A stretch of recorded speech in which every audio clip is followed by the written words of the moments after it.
Good evening, ladies and gentlemen, fellow Ghanaians, my brothers and sisters. Allow me to begin by expressing my deepest gratitude to you for your tremendous support, which you expressed overwhelmingly and convincingly at the polls. There's no doubt that Ghanaians from every region of this great nation of ours voted for change. And we did so in both the presidential and parliamentary elections. I'm a staunch believer in the experiment of democracy, the system of governance that allows the ultimate decision-making power to rest in the hands of you, the good people of Ghana. We, the people, who, with an eye towards the future we would like for our dear country, elect representatives to go forward and realize that vision. Government serves at the choice, direction, and pleasure of the people of this great nation. And I have had the honor and privilege to serve my country in all levels of government. When in 2016, at the end of my first full term as president, I ran for re-election as an incumbent candidate, I respected the will of the people. I conceded, I stepped aside, and I set in motion a peaceful transfer of power because I understood that it was the will of the people.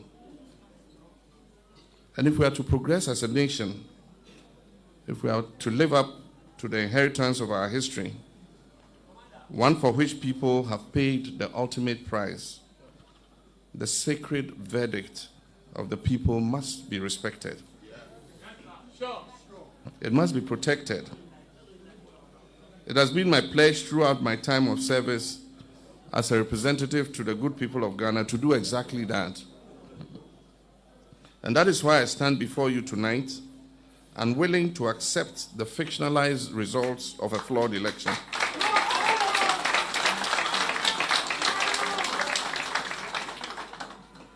My brothers and sisters, it is important to remember that the government that is in power controls all of the state resources and oversees all of the state's institutions. The line he treads between his loyalty to the power that is held by the people and by his own desire to hold on to power can be a very thin one indeed. We went into the 2020 presidential and parliamentary elections with assurances from the Electoral Commission and the relevant state actors that it will be conducted in an atmosphere free from fear and that it will be fair, transparent, and credible. Unfortunately, that has not been the case. What we witnessed across the country from Monday, 7th December 2020, exposed a deliberate plan to manipulate and predetermine the results of the election in favor of the incumbent candidate, Nana Akufo-Addo, who, as so happens, controls all of the state resources and oversees the state institutions. Despite all of the ruling party's inducements, use of monetary enticements, and other such schemes on a scale never before seen in the history of this country, the good people of this country understood what was at stake. And it was clear as the results of the votes that were legally cast that the National Democratic Congress won the presidential and parliamentary elections.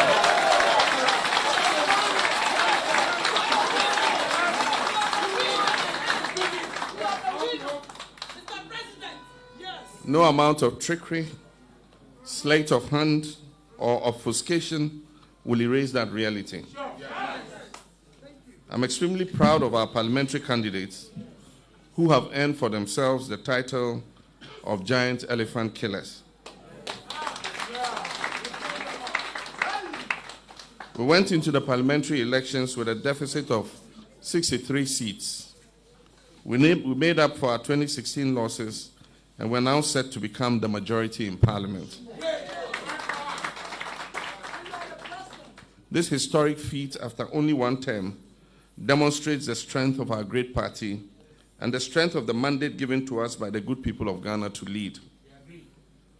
In respect of the presidential elections, the facts and figures available to us from pink sheets and other evidence that has unfolded across the country indicate that numerous steps have been taken to manipulate the results of the election in favor of the incumbent.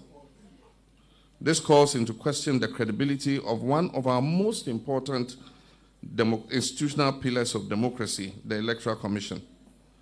It is now obvious to many objective minds that the Commission and its chairperson have been used to manipulate results from the various constituencies and in that process seek to subvert the sovereign will of the Ghanaian people.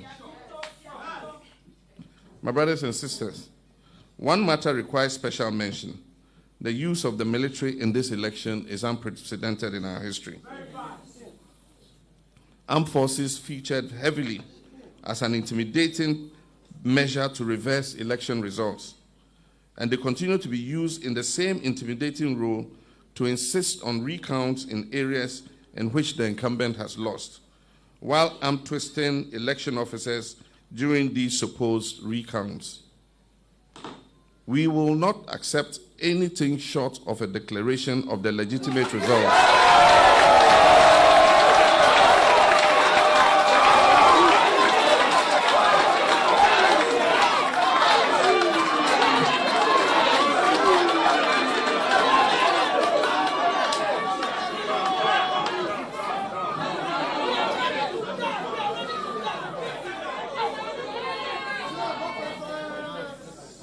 I said we will not accept anything short of a declaration of the legitimate results which point to an NDC parliamentary majority. My brothers and sisters, advisedly since the inception of the Fourth Republic, final election results have always been declared within a 72-hour period to allow for thorough and diligent collation. Surprisingly, this Electoral Commission chairperson announced quite suspiciously, and for reasons known to her, a hurried 24-hour deadline, which, as we all know, could not and would not be met. The chairperson of the EC, in less than 24 hours after her declaration, has admitted that she made unacceptable errors which go to the heart of the entire electoral process and cast deep doubt on the credibility of the announced outcome. The Electoral Commission of Ghana has never brought its credibility to this historic low at such a crucial moment of election results declaration. In fact, the litany of irregularities and blatant attempts at rigging for a candidate is obvious and most embarrassing. Ghana has come too far in our democracy, in our transparency, and in our well-earned international reputation for free and fair and non-violent elections to find ourselves here, where we are in respect of this election. As has been announced by my party, the National Democratic Congress, we are unable to accept the outcome of the election as declared by the Electoral Commission chairperson, Mrs. June Mensah. These results are flawed and discredited. When it comes to the parliamentary election, the NDC won a working majority of 140 seats. What has happened since the election has been a deliberate attempt targeting 5 constituencies of the 140 to steal and thus subvert the people's verdict. A closer look and detailed examination of the constituency-specific facts casts very dark clouds on our democracy. And allow me to speak in specifics so our claims are well known. In Seychelles, the results were declared without the content of one ballot box being counted. The parties had agreed that an issue of alleged overvoting should be referred to the collation center to be resolved. That ballot box mysteriously disappeared en route to the collation center. Nevertheless, results were declared in favor of the NPP candidate. In Upper Gentry West, the EC official deferred the declaration of the results because of alleged death threats. The results favor the NDC candidate, as has been confirmed earlier today. In Senate West, a ballot box was snatched and the culprit was apprehended. The seal of the NPP must have become dislodged in the ensuing scuffle with the culprit. That of the NDC and the Electoral Commission remained intact. However, NPP would not allow the contents of the ballot box to be counted and added to the lot because it would obviously favor the NDC. In Techiman South, the NDC won quite clearly, but for whatever unknown reasons, the military was invited. In the ensuing melee, 2 people were shot and killed by the military. 8 persons were injured and hospitalized. A 3rd person, who was one of those hospitalized from gunshot injuries, has now been pronounced dead. These are three Ghanaians who wanted nothing more than for their country to fulfill its promise of democracy and ended up losing their lives at the hands of the military that is meant to safeguard their rights as citizens. They include Abdallah Ayarik, 18 years of age only, and Tajuddin Al-Hassan, 39 years of age. The results have allegedly been strangely declared for the MPP, even though the EC chair claims to have left Techiman South out of her declaration. After an audit and review of our pink sheets, and I wish to announce that we have all our pink sheets signed. After an audit and review of our pink sheets for Techiman South, we can confirm to you, ladies and gentlemen, that the NDC won the parliamentary seat as follows. NDC secured 50,417 votes, and NPP secured 49,825 votes. In the Eastern region, the results in the presidential elections, which were collated and signed by all the parties, were not the same ones that were transmitted from the regional electoral commission offices to Accra. The padded figures have since been exposed. The Ashanti region provides fundamental problems that require further investigation and a full electoral forensic audit. Evidence gathered across board shows that the aggregates on the summary sheets of some constituencies do not reflect the individual results on the polling station pink sheets. You may also recall that prior to the election day, December 7th, there were many incidences where ballot papers thumbprinted in favor of candidate Nana Akufo-Addo were found at various locations.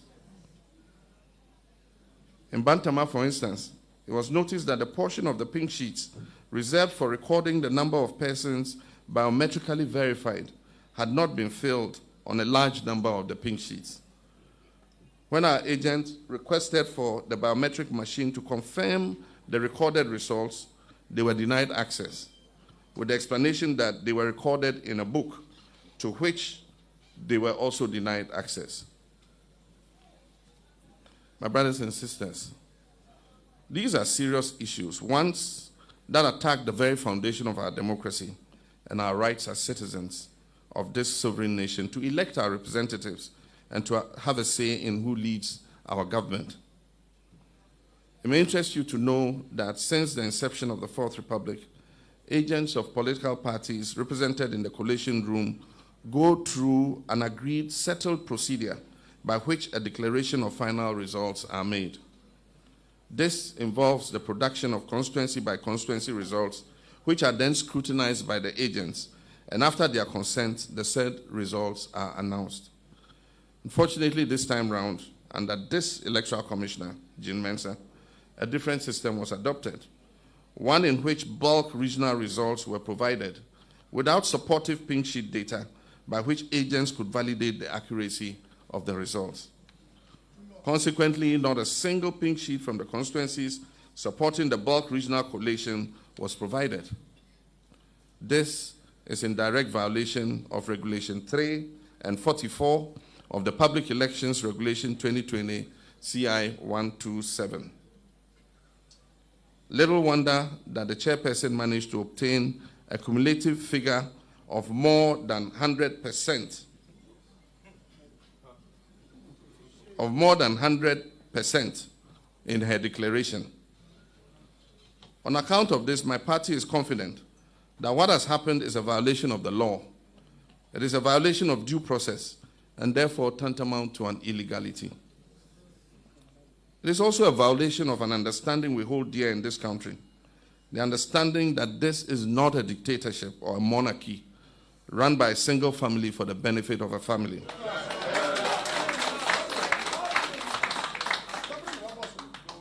Ghana belongs to the people of Ghana, all of the people of Ghana. Would like to urge you, the media, civil society, and all election observers, to be resolute and present a fair and accurate account of what has transpired over this period. We request of the international community to remain engaged in what is happening in Ghana and take careful note of the current threat that is being waged on our democracy, our freedom, and our way of life. To all the NDC members and those who voted for us, I appeal to you not to be intimidated or cowed to submit to a dishonest process in the face of overwhelming evidence that supports the justness of our cause.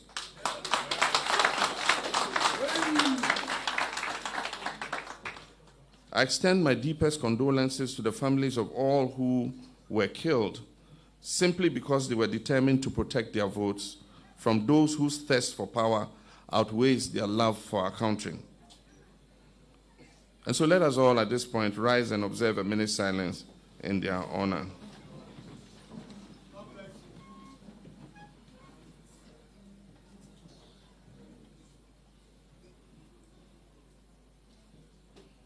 May their souls rest in perfect peace.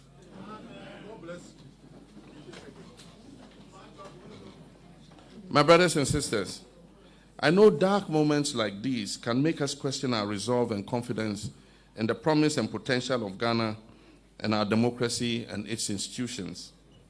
But I choose to be a determined optimist based on my personal articles of faith formed by long service to my country, including service in the high office of president. I urge you all to keep your confidence in Ghana and keep betting on the success of our democracy. This is a test of our ability within this democratic system to rise to the occasion and seek redress, to right all wrongs, to seek justice, to make every vote count, and to respect the sovereign will of the people. And let us not fail this test. Let history look back and be proud of how we united and stood up to fight for the people's fundamental rights to freely elect their leaders, devoid of crude political manipulation. And it is for this reason that my colleagues and I in the NDC will not accept what we know to be a fraudulent outcome of these elections. And we will take all legitimate steps to reverse this travesty of justice.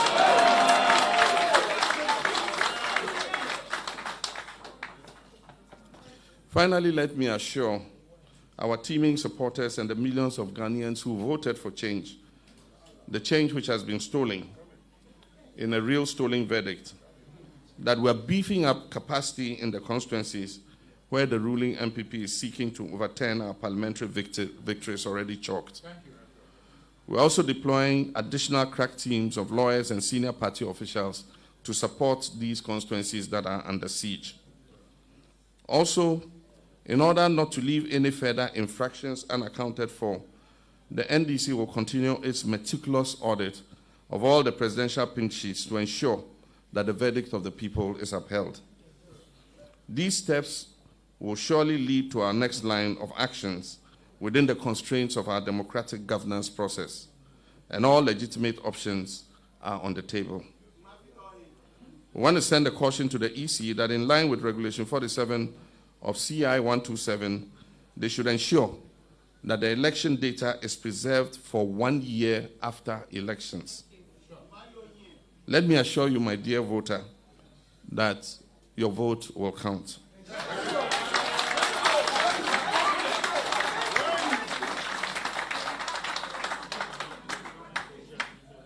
It is said that the voice of the people is the voice of God. And so let us go forth, knowing that God is on our side. And if God be for us, who can be against us? Ladies and gentlemen, my fellow countrymen, I thank you and do have a good night. And may God bless our homeland, Ghana. John Mahama.